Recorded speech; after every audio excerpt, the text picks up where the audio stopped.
Good evening, everybody. Welcome to another episode of Current Status. I'm Pumla Schmidt, also known as Exchange Goddess on the Twitters, and I'm here with my co-host.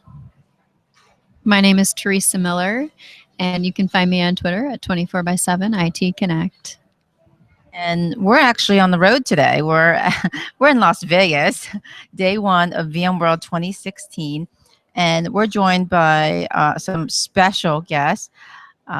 But today, with being the first day of VMworld, not too many vendor events and parties, but we did attend one special one.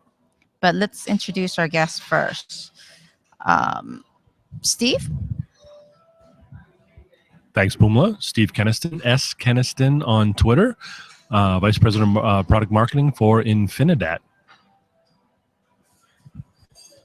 This is John Vella. I work for Independence Blue Cross. I'm a senior VMware admin there, and I attended the session with Pumla. And he got dragged into it involuntarily. He didn't know what he was getting himself into. I dragged my coworker with me, and I think he's going, what just happened today? But yeah, so the only vendor, or one of the few vendor events that is going on tonight, was the Nutanix Diversity Roundtable, which I think went very well, and it was an eye-opening discussion. What do you think, Teresa? I agree. It was very eye-opening. It was a session that really did a great job covering diversity as a whole. It wasn't about women or a specific, race or ethnicity. It really did kind of cover even cultural boundaries and how different cultures can have an impact on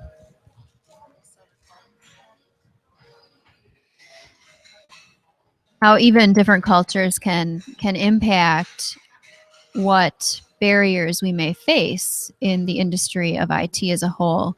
So it was quite interesting. Now, John, not knowing what you were getting yourself into, and I said, "Hey, do you want to go to an event with me?" What were your thoughts on the whole diversity roundtable?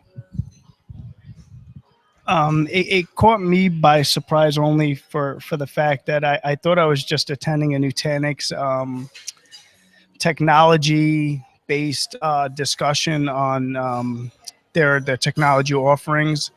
So for me, sitting there and talking about these women and what they face as far as diversity, not only them, but also the other people, like older men, they were talking about being discriminated against in the workforce. Just kind of opened my eyes a little bit more than I have thought in the past, of just how sometimes the workforce isn't so fair across the board with people in employment and advances in employment. So it was definitely an eye opener. You had mentioned something about thinking about your daughter and your kids. So you want to talk about that a little bit, and how that kind of opened your eyes a little bit about how this could potentially impact your own children. Yeah. So I know, for my daughter especially, sometimes she doesn't feel that she has a voice in certain circles, whether it's athletics or in school, where she doesn't have like a role model per se. So some of the discussion was finding mentors and things like that, where it kind of made me think of things that I'd like to have her do going forward, and finding a mentor to kind of help her feeling more confident in herself, to kind of further her leadership skills, to bring them out to the forefront. Cool.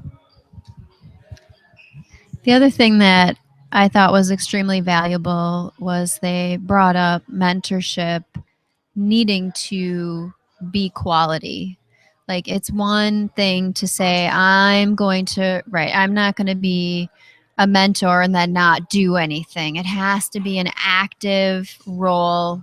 And Pumala just hit it on the nail, is that they referred to it as a sponsorship. It has to be someone that's committed to truly taking another person under their wing and giving them valuable advice and feedback that they can move forward with in life and in the business. So the quiet guy back here in the corner staring at me in the blue shirt. Yeah. Just to add to that, one other thing that I thought was pretty cool was somebody that wasn't part of the panel. They were actually sitting down. They were talking about actually having accountability and having a measurement based off that mentorship, which I thought was pretty cool. So it's one thing to implement it, but it's another to actually gauge that and measure that and kind of hold people accountable to measure, if you're a mentor to a mentoree, kind of seeing like where that mentoree is after a certain given time frame. So I thought that was pretty cool as well. So Steve, you didn't attend the event with us because you were working the booth. You were a booth babe. Yeah, you were a booth babe. So what are your thoughts on this whole diversity topic? Because it's such a hot item right now. I have to say that I think you're 100% correct. I think it is a very hot item. That I am a booth babe. No, I think that I think this topic is both very important and also getting a lot of I've seen a lot of conversations around this topic within the last 18 months of my career as an IT vendor person, working in a lot of different IT vendor spaces. To me, and I'd be interested to get your guys' take, I think about what does diversity mean? And to me, it means inclusion. And I have a little bit of a benefit of age because I'm sure I'm older than all of you.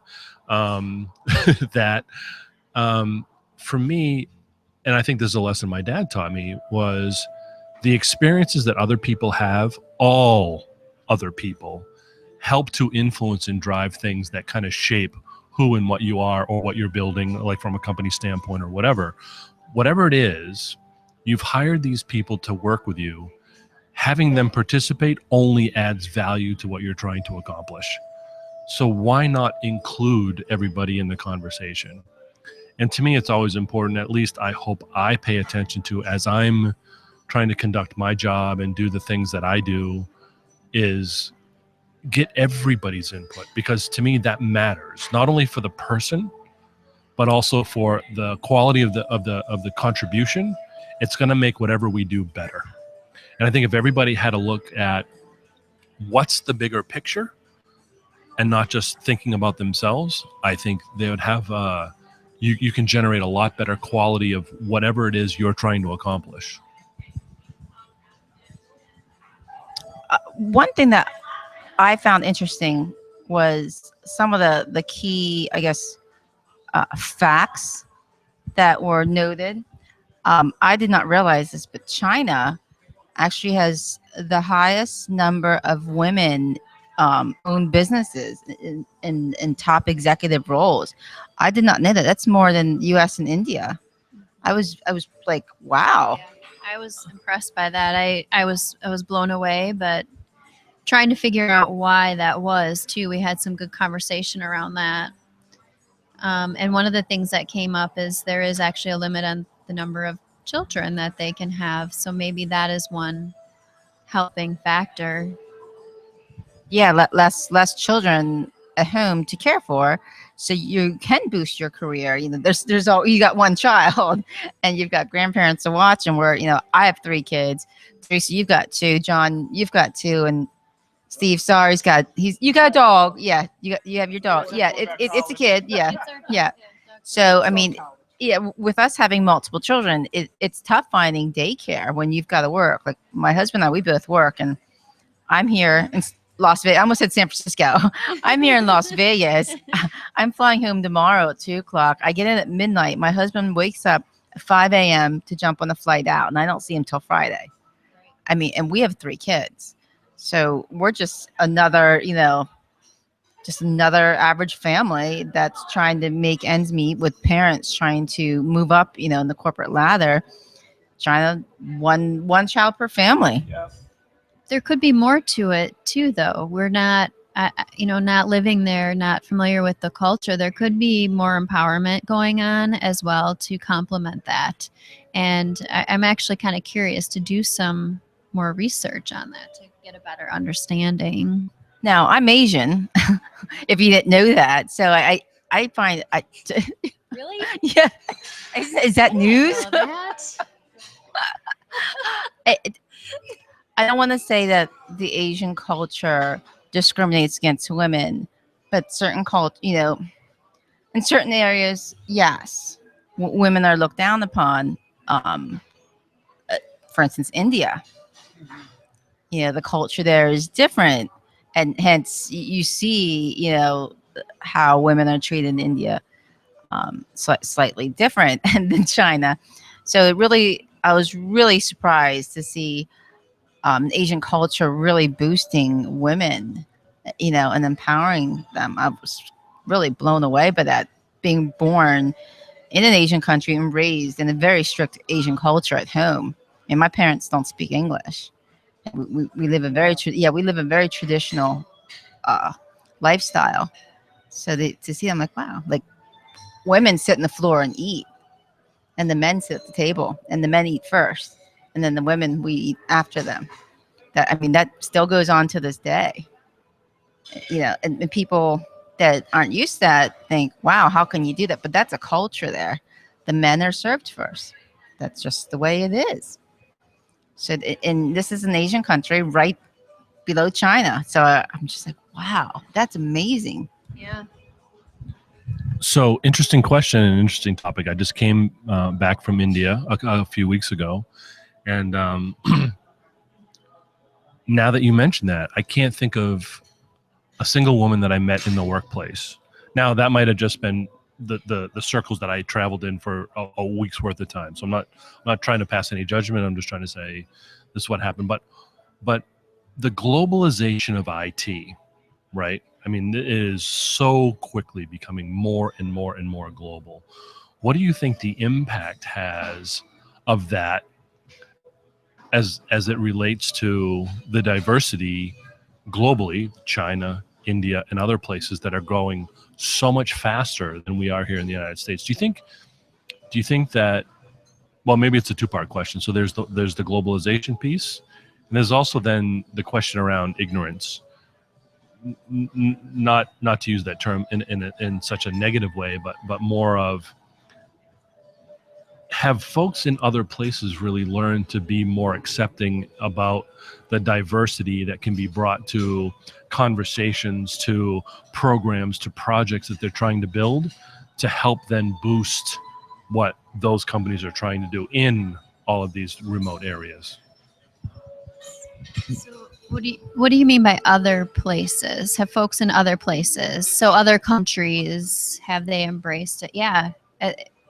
I'm not sure that they have, based on the facts that were shared with us today. It definitely varies. I think part of it's a culture too. It's definitely a culture. Even here in the U.S., it's definitely a culture thing, that just this mindset of, what do you call it, unconscious bias. We don't think about it, and we just inherently just do it. But does the globalization help or hurt? So if these other countries are growing so fast, and we want to, here in the United States, participate in a global economy with those folks, and we're sending technologists, and we're sending salespeople, and we're sending those types of folks all around the world to communicate with their set of bias and that sort of thing, you need to kind of, it's almost the a mano, right? And if you don't have that, Does that help or hurt? Honestly, I don't know. What do you think, John? I mean, I can't answer that. Yeah, that's a really. I think you've stumped us. Well, I have some thoughts on it, what right or wrong and indifferent. I'm not sure, but um, I think that it can go. I think it can help, and maybe it can hurt. Like I think it can be both. So I think any company outside of the United States that wants to be global and make sales outside of their country and industry has to learn how to be accepting, or they will not succeed outside of their country, right? So I feel like that's helping. And then the alternative to that then is, if they're not willing to accept, then is that hurtful? Maybe not to them, right? Because they're okay living in their culture, their space, their country, and not growing, right, and not growing outside of their industry, or like just like what you said, their bubble. I do want to make a note, and I think this is something, John, you commented while we were at the event, that over 50% of the attendees at the event were men. And Yeah, it surprised me. Just not knowing what the panel was about, and like I said earlier, I didn't know what I was sitting in on. But as obviously as the panel went on to discuss diversity, I kind of looked to my left over my shoulder and to my right over my shoulder, and just noticed that there were actually more men in that room than there were women, which kind of surprised me, because I thought I would have seen more of a showing of women. I don't know if it was the way it was marketed or shared. I don't know. But that did surprise me. I honestly, I think that's a reflection of the population at the conference. So I think you just hit the nail on the head, and I want to respond to what John said, right? So I think, you come to VMworld, IT, a male predominantly dominated industry, right? Without sounding too crazy, turning it over to you, Teresa, and you, Pumala, what advice do you give that industry that is predominantly male driven to help them understand how inclusion is helpful, how it can be better, what types of things can we do? Because I'm sure more than half of the industry doesn't think, and maybe that's the problem, but doesn't think that there's any problem, or that they're not being inclusive, or they think they go about their job every single day. They just want to, make their money, put food on the table, and go home and do whatever they do, right? But I think some coaching would be very helpful. Do you guys have any advice? Actually, this was sort of brought up in the panel, how companies have these diversity groups, these groups to include everybody, but sometimes they aren't really building traction. It's kind of, here's a group, it's for diversity, and it just kind of goes nowhere. And they've been finding that the grassroots type groups, the ones that are organically grown or put together, seem to have more of a takeaway, more of an action. And I guess for our industry, we're sort of seeing it now. You have V Ladies Night at VMworld that we started last year. Just a group of women that are getting other women together, and celebrating women. But we also had men attend too. So I mean, we're doing things like that. But there are small little pockets of groups happening. And then obviously you have your vendors that are, working to empower women and create more diversity. I mean, and then Nutanix has gotten a lot of slack lately, for some recent mishaps, but I think a lot of people are kind of, how do I say this politically correct? Kind of giving too much of a beating and really not understanding where Nutanix is coming from. They, I looked at their numbers, and they are a pretty diverse company, more so than some of the other tech companies out there, which I was actually pretty surprised, considering, how much crap that they get from social media about, being sexist with some of their parties. It's like, wow. But if people actually look at the numbers and how many female employees they have, they are pretty high up there. And I don't know, probably a lot more than some of these other competitors. So I don't disagree, right? I mean, you can have an indiscriminate photo taken at any particular place and it's live on social media, and then all of a sudden, is that the definition of the company that you are? No, it's not, right? And we talked about this earlier today, right? I mean, the quote unquote, take this the right way, the booth babe, right? You walk around the show floor, and we've said it, sex sells, right? Where this is the industry, the culture, the whatever we're in today. That's a way. I mean, at the end of the day, a lot of these companies pay a lot of money to pull people into their booth, to scan the badge, to try to get that meeting, to try to get to whatever they can do to help sell their product, because they honestly believe internally that they have something that's better than the next guy, right? Does that make them bad? I don't think so. Okay, maybe not, whatever, right? I don't think so. Right. So how do we? So is that a reflection on the industry? I don't know. I don't know if it is or not. I think you can use, I'll say, booth babes to an extent. I think it's okay. It's okay as long as they're not wearing something you're going to see in Pornhub or, at a gentleman's club. I think it's fine. It's a classy, professional attire to scan your badge to bring those attendees to your booth. That's fine. But if you've got somebody wearing something that they really shouldn't be, that you don't want your grandmother seeing, you kind of have to question it a little bit. I think it's okay to have people bring attendees.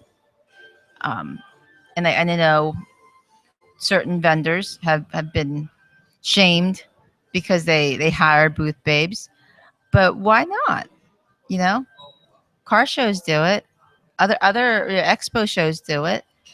You're bringing people to your booth. As long as you do it in a classy way, I really don't find an issue with it. Just keep it classy.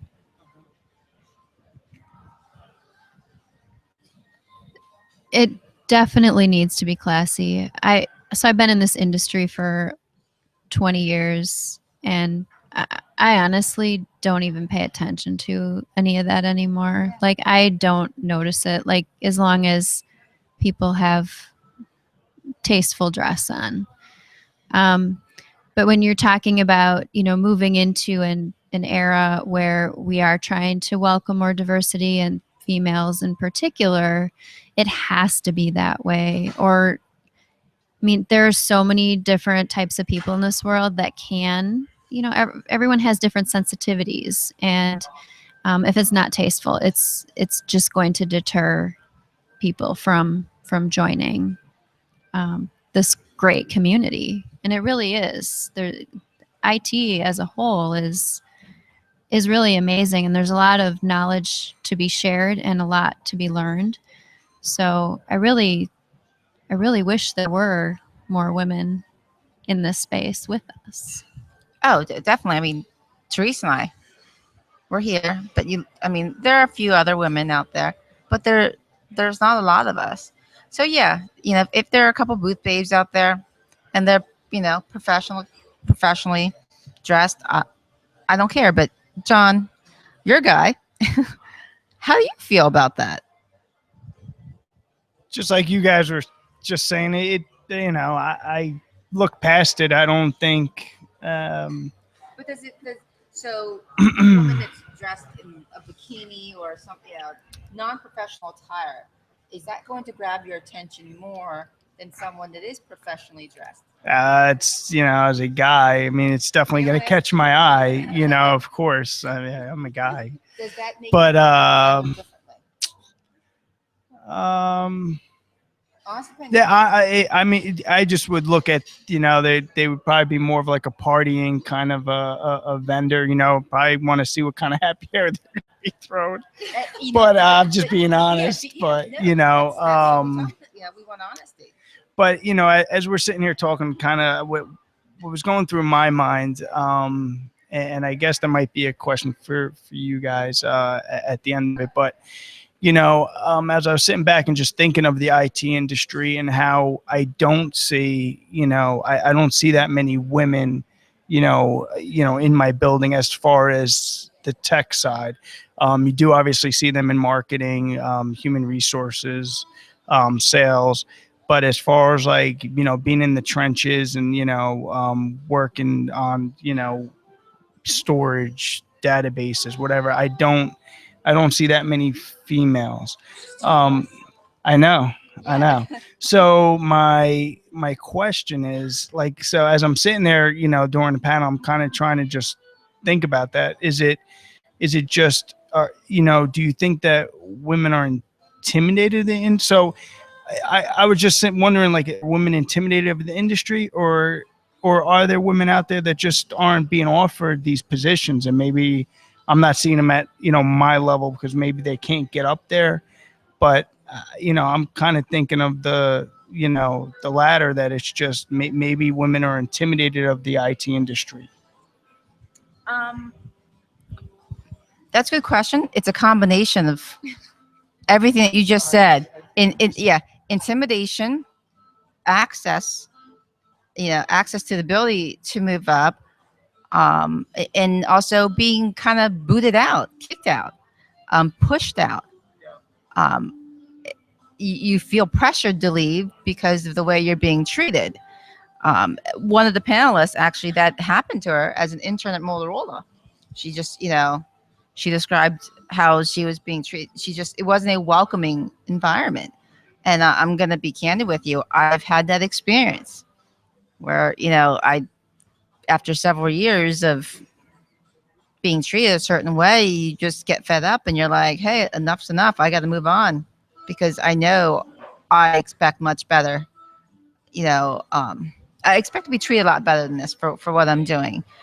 You wake up and you realize, like, getting out of Dodge, there's a better place. But there's some women that are being treated like that. They decide, you know what, it's all of IT. So it's almost like they just give up on their dream of what they really want to do. As our one panelist said, I mean, she wanted to be a developer, but she's not that anymore. She runs a company now, a diversity company, and that's her passion, is to, get this whole diversity thing out in the open and share her experience, because I felt it. And Teresa, you could probably speak a little bit about too. Yeah, so I think, to kind of add to what you said, I think that a little bit before you even get into the workplace, I think part of the issue starts there. Women don't think of IT as a career. They don't. So That's what my daughter said. Well, okay, but also I feel like there's this perception that everyone's like really geeky.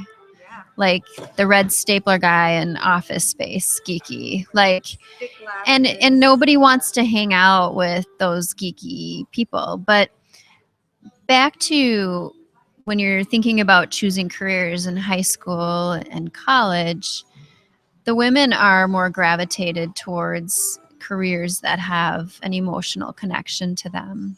You don't really get that in IT. You can, like, I feel like I'm seeing more and more organizations care about people skills over technical skills. You can always teach the technical skills, right? But you can't teach the communication and people skills. So I see improvement in that space, but it really starts there. So then, okay, so let's say you get past the whole IT might still work for me as a female as a career option. I think there's also a perception that it's all coding. It's not, right? There's so many things you can do in IT that aren't coding, that have that people connection, but women don't know that, right? They don't even know to try it. And then there's that final piece that Pumala mentioned where, I feel like sometimes there has to be a certain toughness about you. There has to be ability to put like a wall up, because there is just such a big difference between, I feel like, how men and women, what's the word I'm looking for? It's not behavior in the workplace, but just the way they interact. There's a difference, and I'm you bitchy. You're assertive. John's assertive. I'm bitchy. But we Right. could say, yeah.